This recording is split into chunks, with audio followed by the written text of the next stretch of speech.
Nós já temos pensado bastante coisa sobre este capítulo 27 de Mateus. E neste dia, o dia da crucificação do Senhor Jesus, muitas coisas estão envolvidas neste dia, muitos acontecimentos, não somente o que temos registrado aqui, mas muitas profecias do Antigo Testamento estão se cumprindo exatamente na pessoa, na morte do Senhor Jesus. Muitas, inúmeras detalhes, até mesmo de alguém alcançar uma esponja envolvida no vinagre, em sua boca, numa cana. Então, aparentemente, um detalhe simples, mas isto está registrado lá nas profecias, está registrado nos Salmos. Nós temos também aquelas festas, Levítico, capítulo 23, onde nós podemos pensar um pouco sobre isto ao estudarmos. Nós temos lá várias festas, e nós temos algumas delas se cumprindo também aqui neste dia.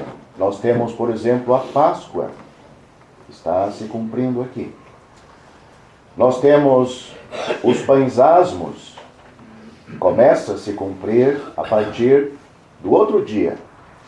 Nós temos também os molhos,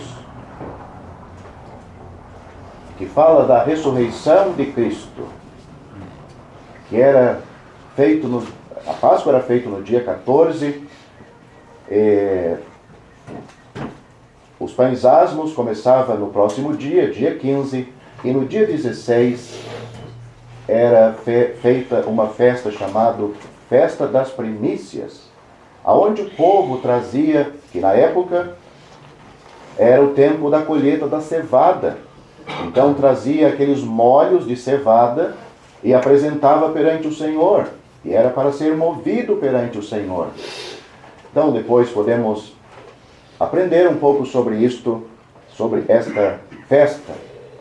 E depois de 50 dias desta festa das primícias, era o Pentecostes, a festa das semanas. Se cumpriu em Atos capítulo 2, com a inauguração, com a formação da igreja.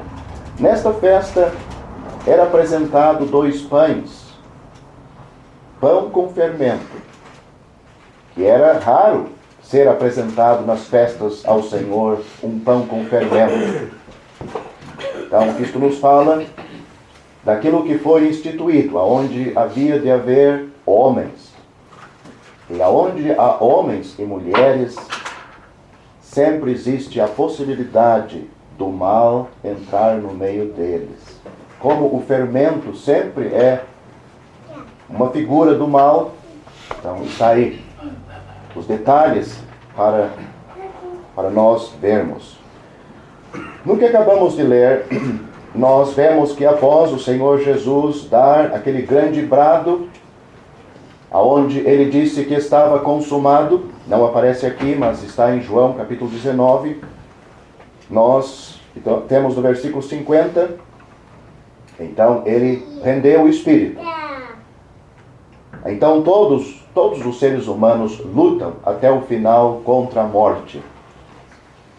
E o ser humano, o homem, é vencido pela morte. Mas aqui o Senhor Jesus, ele não foi vencido pela morte. Ele mesmo se entregou à morte. Então foi onde ele rendeu o Espírito. Ele mesmo se entregou para a morte. E nesse exato momento aconteceu algumas coisas. Pelo menos temos 4 coisas no versículo 51. O véu do templo se rasgou, tremeu a terra, fenderam-se as pedras, e no versículo 52, abriram-se os sepulcros, e muitos dos corpos de santos que dormiam foram ressuscitados. Depois, saindo dos sepulcros, versículo 53, depois da ressurreição dele, ou seja, na hora em que o Senhor disse que estava consumado, rendeu o Espírito, rasgou-se o véu, a terra tremeu, as pedras, fenderam-se as pedras e os sepulcros se abriram, mas os corpos, alguns desses corpos saíram do sepulcro somente depois da ressurreição de Cristo. Ele é a primícia, ele é o primeiro a ressuscitar para não morrer mais. Outros já ressuscitaram, mas voltaram a morrer.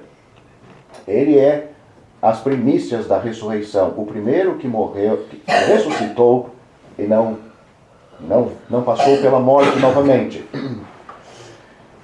Então ele é as primícias, porque outros também vão ressuscitar para nunca mais morrer. E nós temos a prova de que outros vão ressuscitar, é que já aqui alguns ressuscitaram, e depois vamos pensar um pouquinho sobre eles. Alguns pensam que eles não morreram, foram com Cristo para o céu. Outros acreditam que eles voltaram a morrer, e vamos pensar juntos. Não vamos decidir isso hoje. Talvez lá, quando chegarmos no céu, vamos saber certinho o que aconteceu com eles. Mas podemos examinar alguns detalhes que está aqui. Podemos talvez chegar a alguma conclusão pessoal. Depois nós temos este homem centurião, que, impressionado com tudo aquilo que aconteceu, o homem que estava no meio chamou a atenção dele. Ele disse, verdadeiramente, este era... Aqui tem a palavra "o", nas Bíblias de vocês tem essa palavra "o", um artigo, mas nos originais não tem essa palavra "o". Ele simplesmente disse, verdadeiramente, este era Filho de Deus. Não o Filho de Deus, mas sim, verdadeiramente, Filho de Deus. O que aconteceu com ele espiritualmente, só isto não nos diz muita coisa. Talvez ele tenha se salvado, agora ou depois, mas pelo menos nós temos o testemunho deste centurião que estava ali guardando aqueles homens que estavam crucificados e a multidão. Temos também algumas mulheres aqui, três mulheres pelo menos: Maria Madalena, Maria, mãe de Tiago e de José, e a mãe dos filhos de Zebedeu, que era João e Tiago também, né? Tem outro Tiago.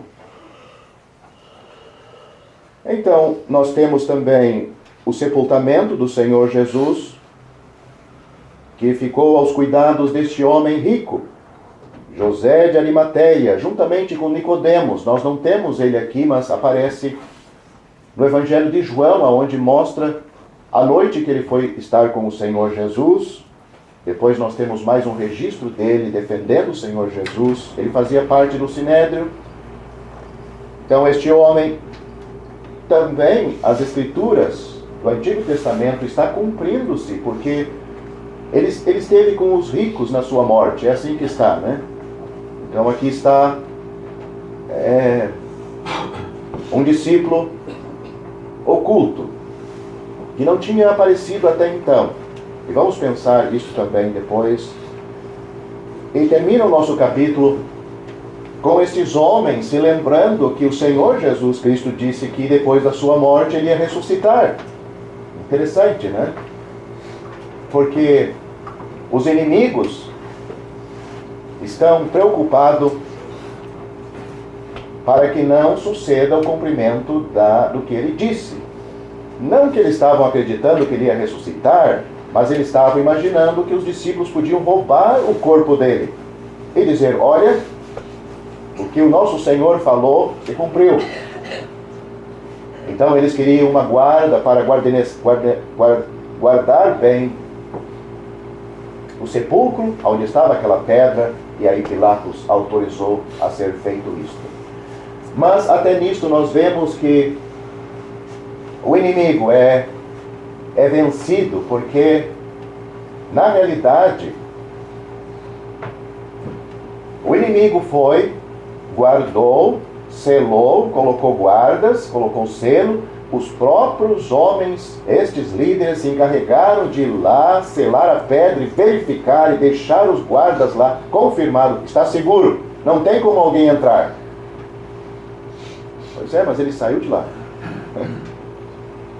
Então, o próprio inimigo foi frustrado no plano, como sempre, né? O inimigo parece elaborar bem os seus planos, e é no plano do próprio inimigo que Deus tem a sua vitória. E para deixar bem claro que a vitória foi de Deus e não teve intervenção humana. Então, com a ajuda de Deus, vamos pensar juntos, que Deus nos ajude a tirar o máximo de proveito para estudarmos o que temos aqui a respeito do nosso Salvador e tudo o que aconteceu neste dia e nesta ocasião aqui.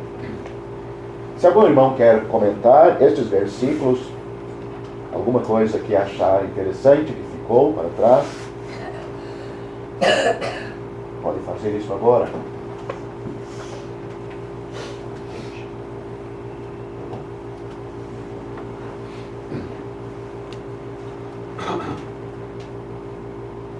Senão nós podemos começar no versículo 51 e já pensar aqui nesses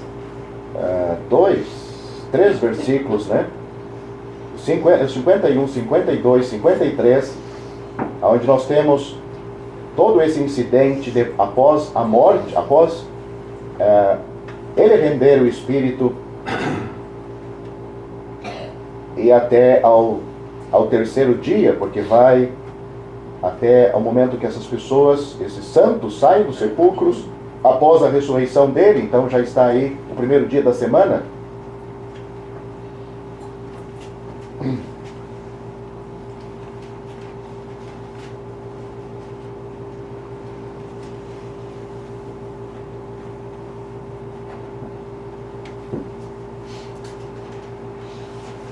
Parece que este véu tinha aquelas cores que também falavam do Senhor Jesus, né?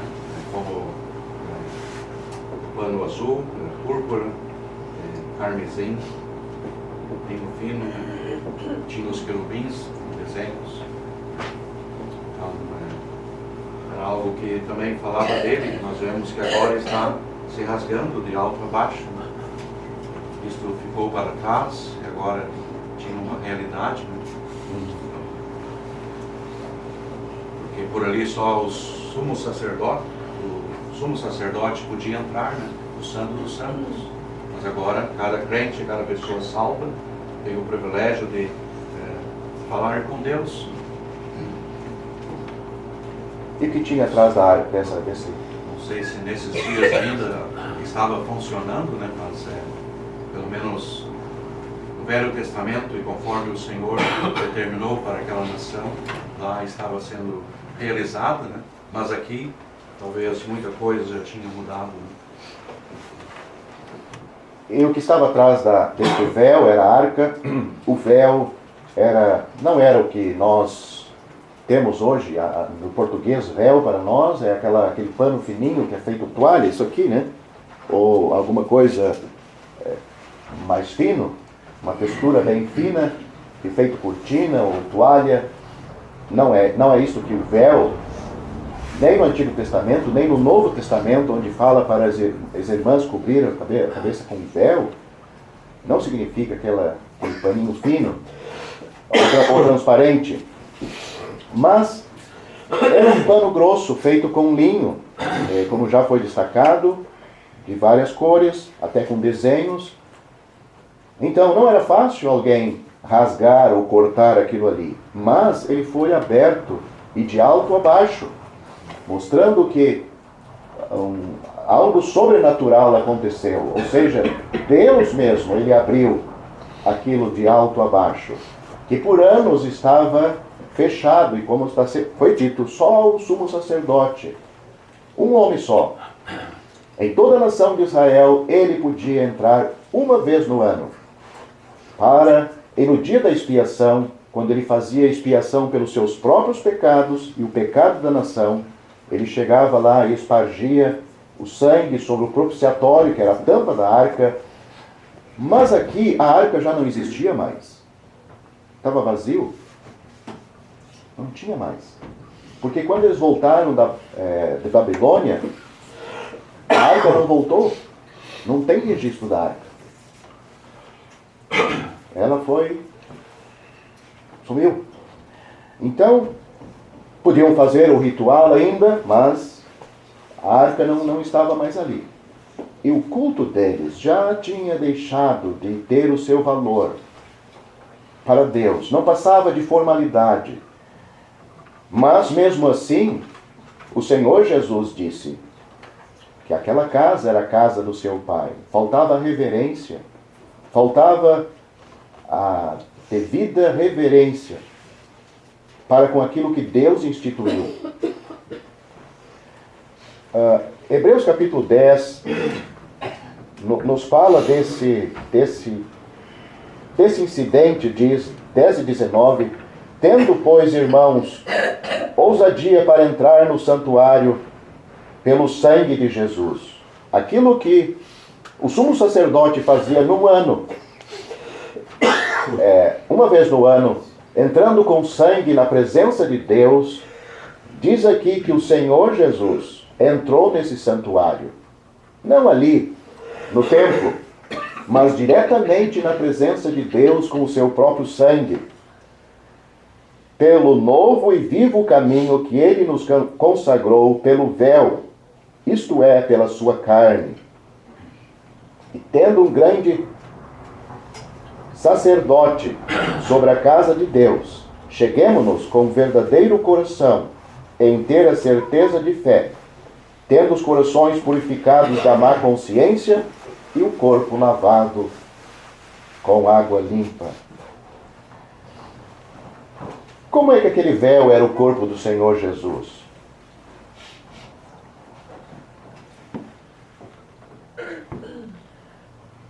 Se ele estivesse vivo, um Cristo vivo, só nos condenava. Claro, ele podia salvar, mas não estamos pensando nesse sentido. Ele não tinha pecado. Se ele sentasse aqui no estudo bíblico, ele era um modelo, mas nós não podíamos seguir. Não adiantava ele ficar vivo. O seu corpo perfeito, inteiro, são, sem a morte, sem ser rasgado pela morte, só nos condenava. Ele foi o único que cumpriu a lei. Ele foi o único que não tinha nem a natureza pecaminosa. Mas agora um Cristo morto, aí muda o caso. Então, aquela vida perfeita foi entregue naquela cruz. O seu corpo foi entregue. E aquele sacrifício foi por nós. Então, Deus aceitou. Isto mostra que Deus aceitou o sacrifício de Cristo. E Deus abriu aquilo que estava velado. E pelo seu sangue nós temos agora, diz aqui, ousadia. Ninguém podia entrar lá. Só o sumo sacerdote. Nem os sacerdotes. Mas agora, a Bíblia diz que os crentes é um reino sacerdotal, né? Apocalipse capítulo 1, versículo 4, diz que aquele que nos ama, e em seu sangue nos lavou dos nossos pecados e nos fez reis e sacerdotes para Deus seu Pai. Ou seja, ele constituiu um reino de sacerdotes. Então, cada crente não precisa fazer parte da comunhão da igreja. É salvo. Ele faz parte desse reino sacerdotal. Ele tem acesso a Deus sem um outro mediador a não ser Cristo. Acho que falei demais. Vamos ver os irmãos. Não sei se a palavra certa conquistou, mas então podemos ver o que ele conquistou para nós com aquela morte na cruz, que hoje temos esses privilégios que você já tem colocado. Então, cada crente, a gente usa às vezes a palavra simples, né, mas isso é só para compreendermos, o crente mais simples. Mas não é que ele é simples no sentido, mas ele também tem o mesmo privilégio, Sim. os mesmos privilégios de desfrutar disto que o nosso Senhor conquistou na cruz. Sim. Ele não precisa saber ler, não precisa saber escrever, ele não precisa nem enxergar. Pode ter defeito físico, não precisa ter diploma. Talvez ele é um crente que desfruta mais desses privilégios que aquele crente que tem saúde e gasta a sua vida só para as coisas do mundo e perde o tempo só para isto, né? Talvez seria interessante falar do templo do tabernáculo e esse véu. Aquele que entrasse e não tivesse o sangue, acontecia algo com essa pessoa, como aconteceu. Então, ele morreu. Era morte. Era morte. Então, é importante pensar nisso. Pecador em seus pecados ainda, que está indo para o inferno, horrenda coisa, aí nós vamos ver o livro, se ainda não foi lavado pelo precioso sangue de Cristo, horrenda coisa, né? Está perdido, né? Sem o sangue. Então, pensando nisso, né? Então é morte eterna. Sim. Ele não tem direito a essas coisas. Ele precisa, para ter direito a entrar neste caminho, ele precisa entrar pela porta. Porta que é Cristo. Então, entrando pela porta, ele tem todos os direitos. Ele está salvo, ele está seguro.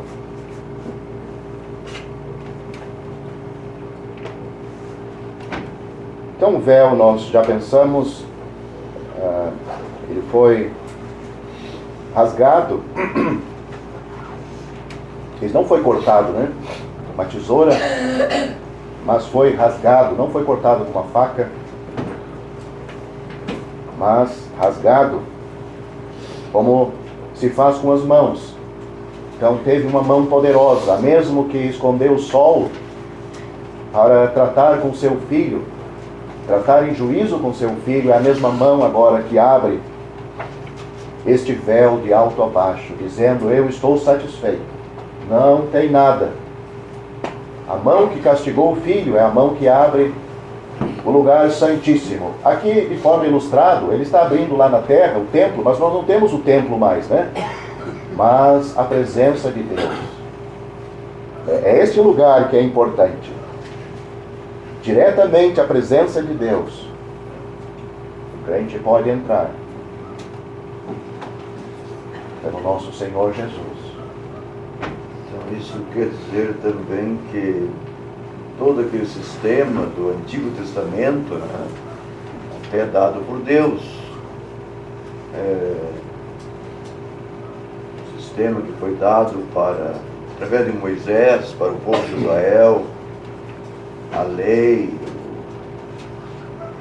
guarda da lei, guarda de dia, festas, e tantos sacrifícios, tudo se cumpriu aqui. Como nós dissemos, a Páscoa está se cumprindo aqui, as festas vão se cumprindo, né? A Páscoa está se cumprindo, as primícias, as primícias estão se cumprindo. Mas, quer continuar? Não é só ia dizer mais, por isso que tem tanta confusão no mundo hoje, né?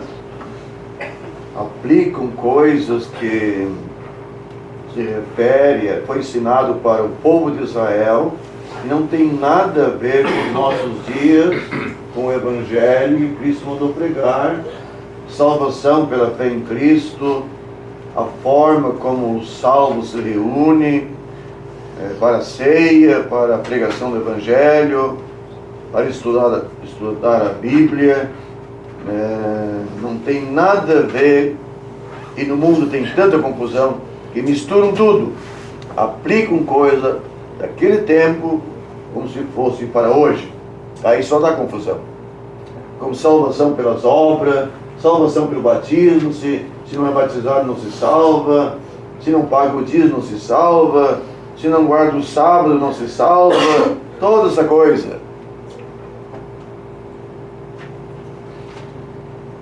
Eu andei fazendo umas pesquisas aí sobre esse capítulo e eu li em Daniel 6 algumas referências que essas pesquisas me levaram, e eu peguei e li o capítulo todo e eu fiz uma comparação assim entre Daniel e este capítulo que precede a ressurreição de Jesus. Poderia confirmar assim se há alguma relação entre Daniel capítulo 6? O que você observou que está em destaque assim?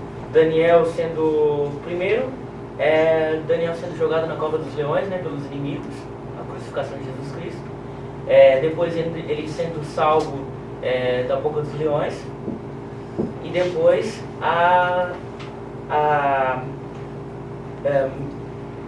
Mateus 27, indo eles seguraram o sepulcro com um guarda selando a pedra. E depois em Daniel 6 há essa relação dos inimigos de Daniel selando a pedra também da cova. Sim. Por isso que eu associei alguma coisa. Será que dá para associar? É uma boa ilustração. Daniel, uma figura de Cristo sendo levado à morte, né, jogado na cova dos leões, selado a pedra, mas nós vemos que ele venceu a morte. Os leões representando aí o diabo e até mesmo a morte lá, mas nós vemos que ele venceu a morte, venceu o inimigo, venceu os seus inimigos humanos, né, que estavam debaixo de Satanás. E nós vemos ele saindo, né, de certa forma, dentre os mortos, ressuscitado, e os inimigos sendo jogados na morte, e eles não resistiram à morte, né? Então é uma forma de ilustração, como existe outras também, né? No Antigo Testamento, sim, não tem. Era isso que você estava pensando? Isso que tinha... Claro. Tá bom.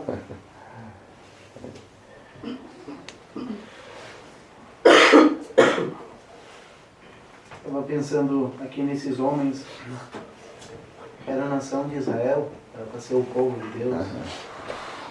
E é interessante nós pensarmos nesses homens, porque se eles realmente estivessem vivendo o que a palavra de Deus ensinava para eles, eles estavam entendendo o que estava acontecendo nesse momento.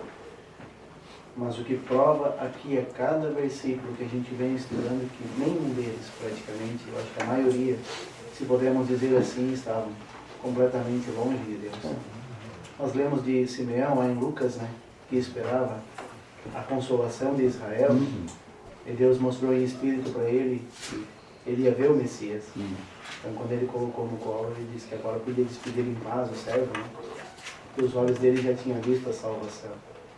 Mas se a nação de Israel realmente estivesse vivendo aquilo que eles estavam dizendo, o véu do templo, aquelas coisas que realmente a Bíblia vinha mostrando que ia acontecer, mas de uma forma que nós estamos estudando hoje, a obra de Cristo é consumada.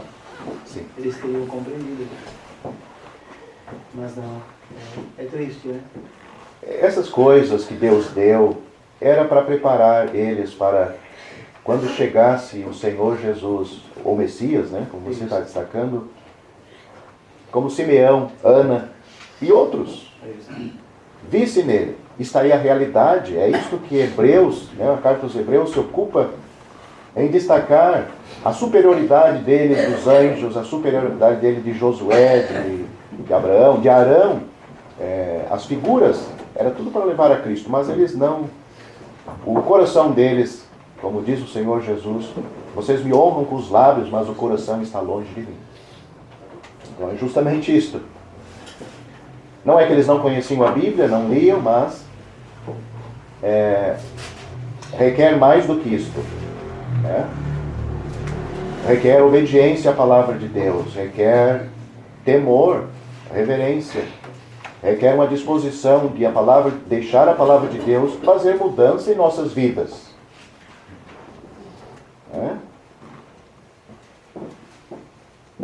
Tiago fala daqueles que usam a palavra de Deus que nem um espelho, olham a sujeira, mas vão embora, não tratam de limpar aquilo que está sendo acusado, está sendo mostrado, né? Aí não adianta. O pecador vai ser salvo quando deixar a palavra de Deus ser aplicado à sua vida. o crente vai ser um crente espiritual, um crente temente e piedoso a Deus quando a Sagrada Escritura faz efeito na sua vida. Mexe com ele. Ele, cada dia, cada ano, vai aprendendo mais e ele sente a necessidade de deixar certas coisas e abraçar outras coisas, né? Mas esta gente aqui não queria isso.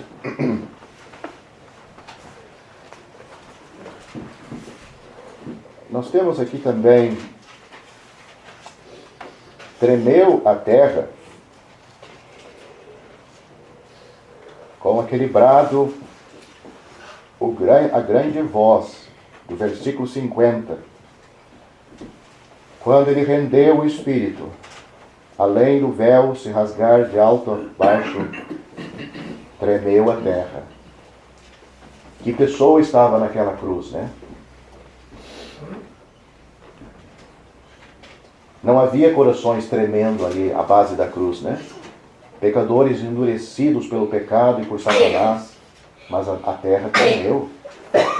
A natureza está manifestando certos comportamentos que, né, os corações dos homens aqui não manifestavam. Diz também: fenderam-se as pedras e abriram-se os sepulcros. E muitos corpos de santos que dormiam foram ressuscitados. E saindo dos sepulcros depois da ressurreição dele, entraram na cidade santa e apareceram a muitos.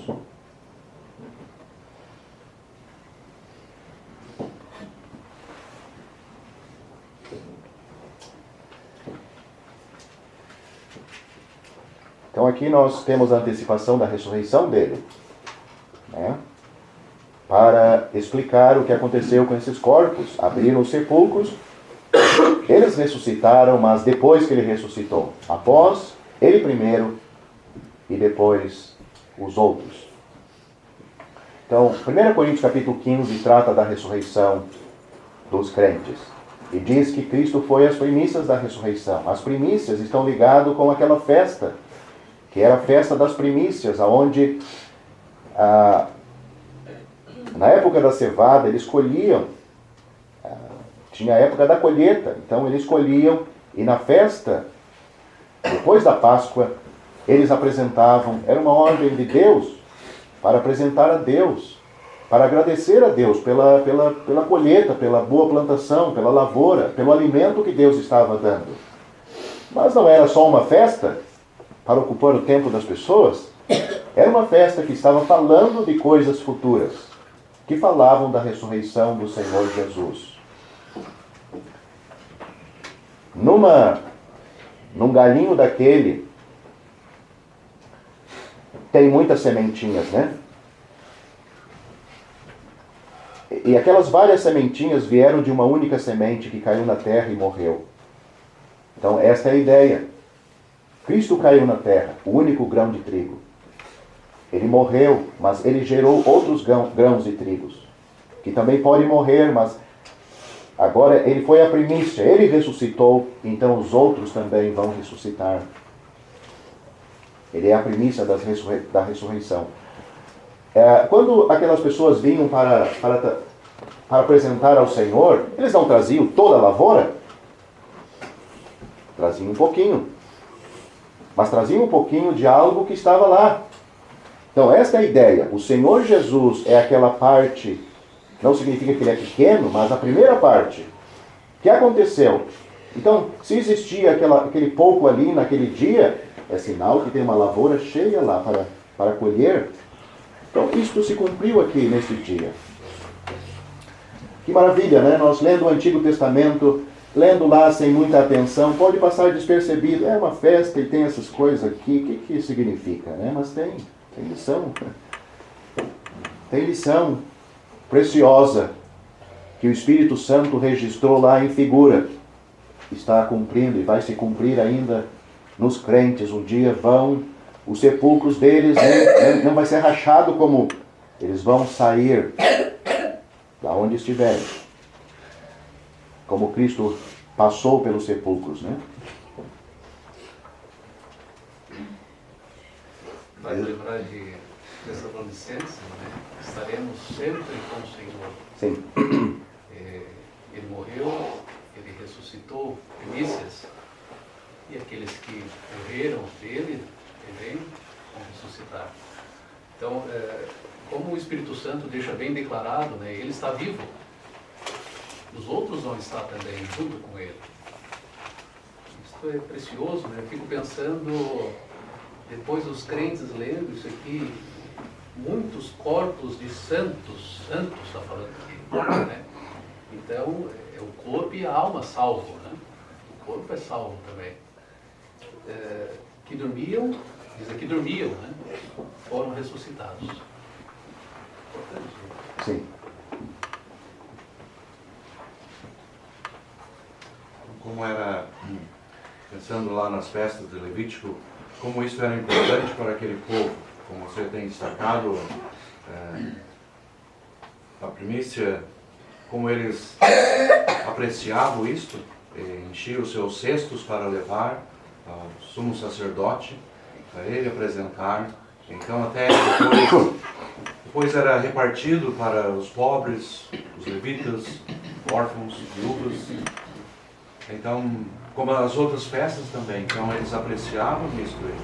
E pensando, ligando para nós hoje, é bom também o crente estudar aquelas festas para ver como aquele povo dava tanto valor para isso. Então, hoje também, cada reunião do povo de Deus deve ser uma reunião importante para nós. Como era aqueles dias, eram alimentos, né? Mas hoje é lado espiritual. Então, mas eles se sacrificavam. E lemos em Êxodo que era para eles encherem os cestos, né? Não era para eles chegarem lá com cestos vazios, mas era para encher os cestos, para apresentar. Então, assim deve ser também conosco a cada reunião. Né? Hoje é estudo bíblico, então, como se não fosse tão importante. Né? E aí vai. Pensando de forma figurada, né, como você está colocando, cada crente, e é bíblico isso, cada crente tem uma lavoura para ele trabalhar. Filipenses capítulo 2, né, desenvolvei a vossa salvação. Então, ele tem uma lavoura,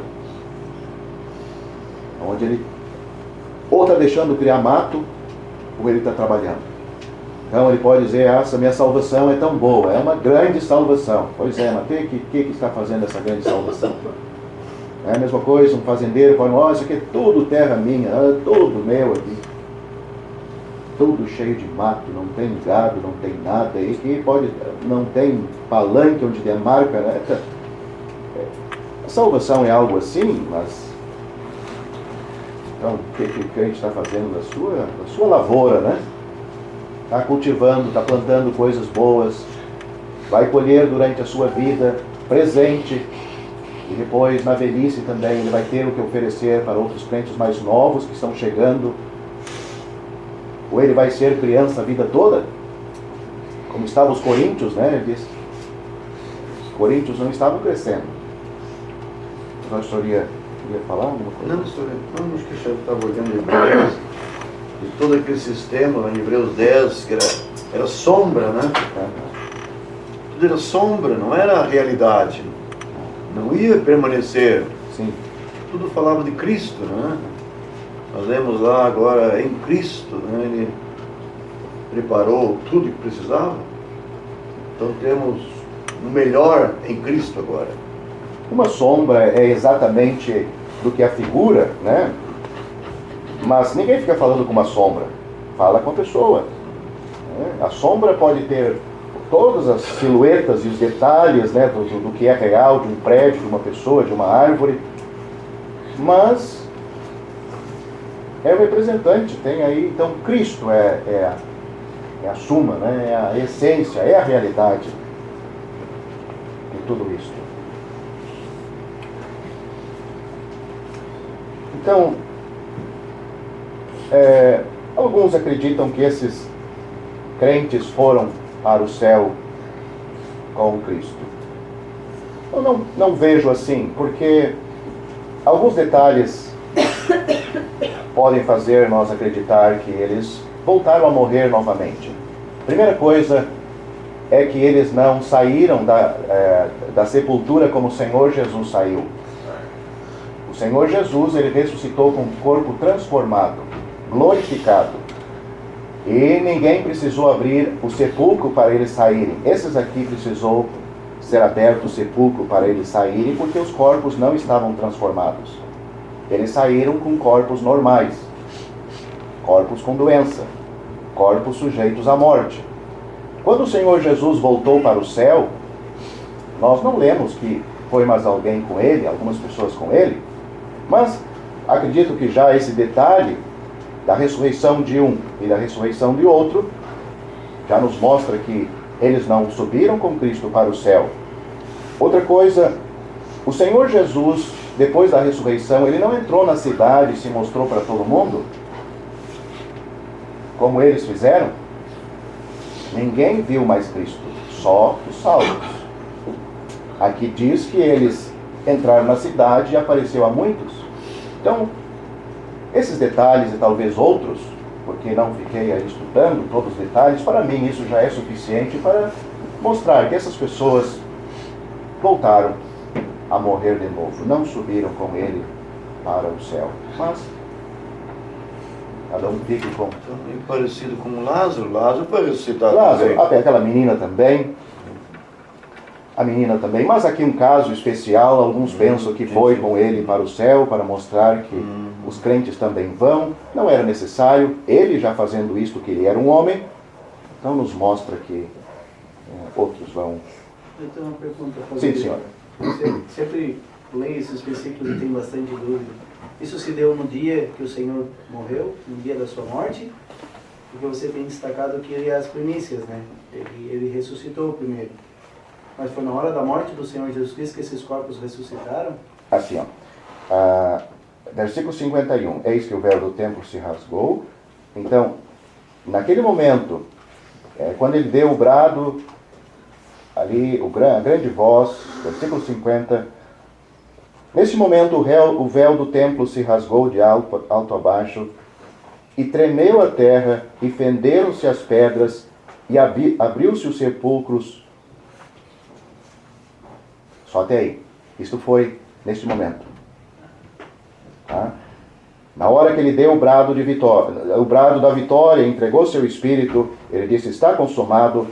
O véu do templo se rasgou de alto a baixo, tremeu a terra, fenderam-se as pedras e abriu-se os sepulcros.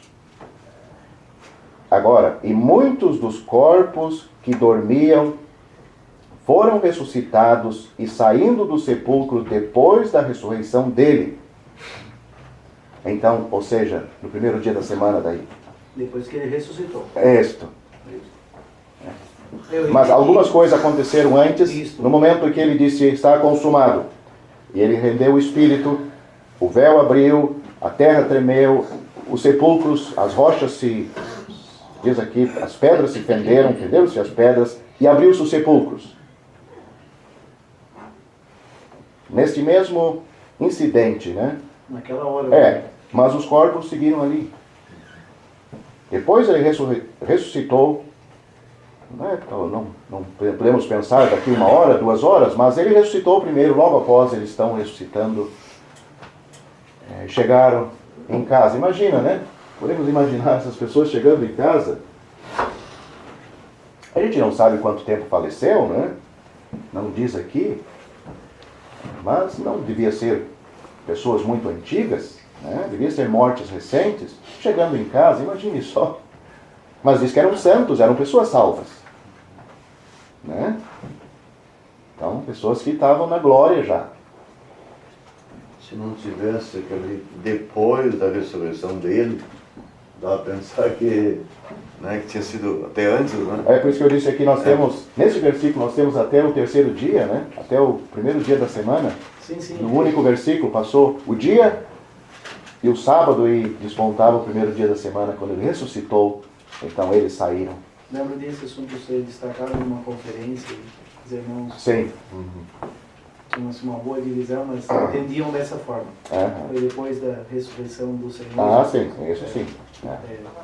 Ele é a primícia. Isso. Mas a primícia no sentido também de que ele não voltou a morrer, todos os outros voltaram, né? Sim. Mas a gente fica pensando, essas pessoas chegando em casa,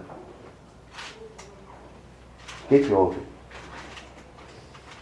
Mas havia um grande sacrifício, eles sabiam, né? Cristo. Outra, eles podiam ver Cristo, porque eles eram salvos. Quem não viu Cristo foram os não salvos, né? Não viram mais. Viram antes da sua morte, mas depois não viram mais. Isto está... Por que a gente diz isto? Porque a gente pensa que é assim? Não, porque Pedro fala na casa de Cornélio, em Atos capítulo 10, que ele não apareceu a todo o povo, mas somente aos seus. Atos capítulo 10. Há mais de 500 irmãos, né? Pessoas Sim. salvas, né?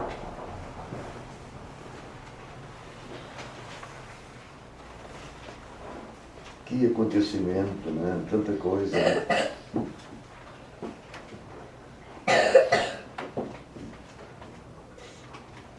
Mexeu com a natureza, o mundo, esse acontecimento. Os irmãos têm mais alguma pergunta, contribuição nesses versículos 50, 51, 52? Se não, temos tempo de pensar no centurião. Eu só fiquei pensando, Atos 16, quando tremeu aquele cárcere e foram abertas as portas. Pois O é. carcereiro quis se matar, mas Paulo disse, todos aqui estamos, né? Mais um momento em que a parte da terra foi sacudida, né? Ainda hoje é sacudida, né? Na Califórnia, hoje, acho que foi hoje que aconteceu um terremoto lá, né? Nos Estados Unidos. Não sei, acho que era forte, não vi a notícia bem certo. Bem forte. Era forte? 7, parece. 7.2. Então, terremoto mostra o poder de Deus e é para mostrar, para levar a pessoa a despertar, né? Como aconteceu com o carcereiro.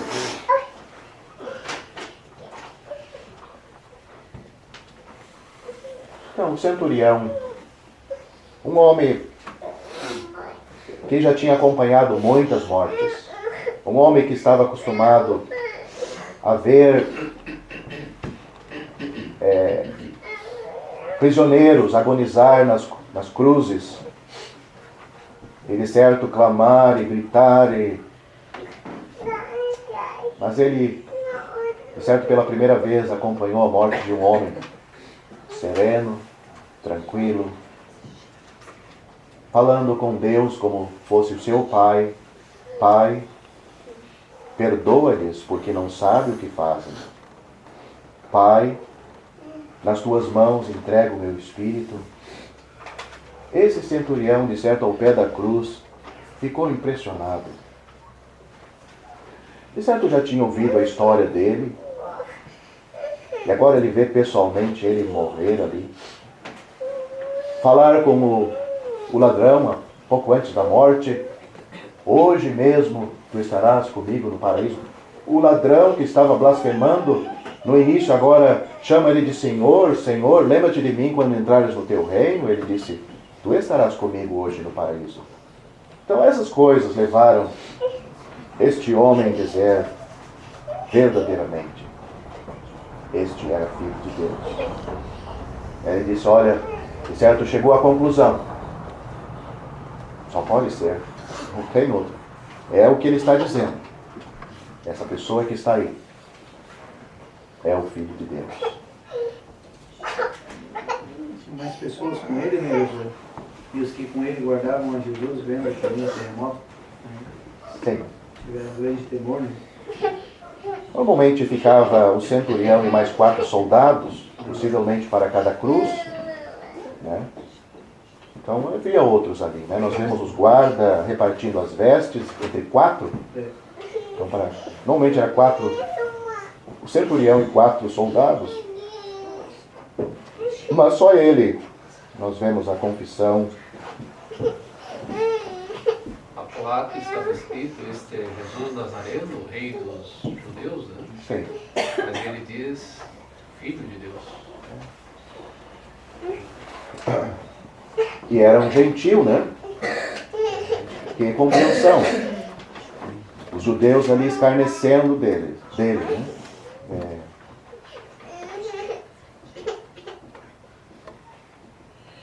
Aqueles que deviam ter reverência, não tinham. Mas às vezes é assim, né? Os que devem ter reverência são os que não têm. E chega outra pessoa temente a Deus, que não conhece nada dessas coisas. Tem aquela reverência e se salva, e aqueles outros vão ficando. Lucas diz que o centurião, e o centurião, vendo o que tinha acontecido, deu glória a Deus, Mais um detalhe. dizendo, na verdade, este homem era justo. Uma compreensão, pelo menos sendo gentil, né? Sim. Mas ele deu glória a Deus do que tinha acontecido. Eu acho que Lucas diz também que até o povo voltaram batendo nos peitos, né? É isso que Lucas diz?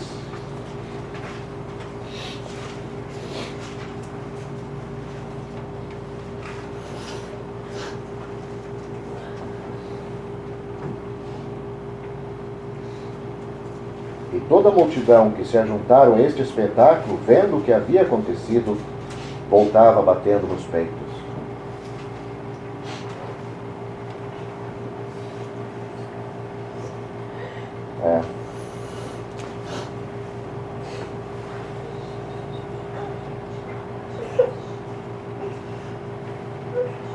Esperamos que com isto tenha sido, se não aqui, mas ele tenha sido salvo, né? E que homem de testemunho depois, né? Que homem para falar para outros da sua salvação, de como ele foi tocado pelo Senhor Jesus, como ele foi tocado por Deus, um gentil idólatra, até aquele momento não conhecia nada da salvação, nada, mas testemunho para outros, contar para outros, né? Olha, eu ao pé da cruz, vendo ele. E foi um momento, né? Foi tocado, passando aquele dia ali com ele, 6 horas, talvez lá, estando junto com aqueles que andaram açoitando ele, cuspindo nele. Mas como os dois malfeitores, um deles mudou, temos um homem que também mudar. Então, isso serve para nós nos animar também, não nos desanimar daqueles que também são rebeldes hoje, mostram certa dureza, indiferença. A gente tem que orar. E talvez, uma hora eles podem começar a analisar e pensar a respeito desta pessoa. Nunca devemos confundir a vida de um ímpio com a vida de um crente, né? Então, jamais ele vai reagir como um crente reage. Ah, sim. Então, devemos entender isso.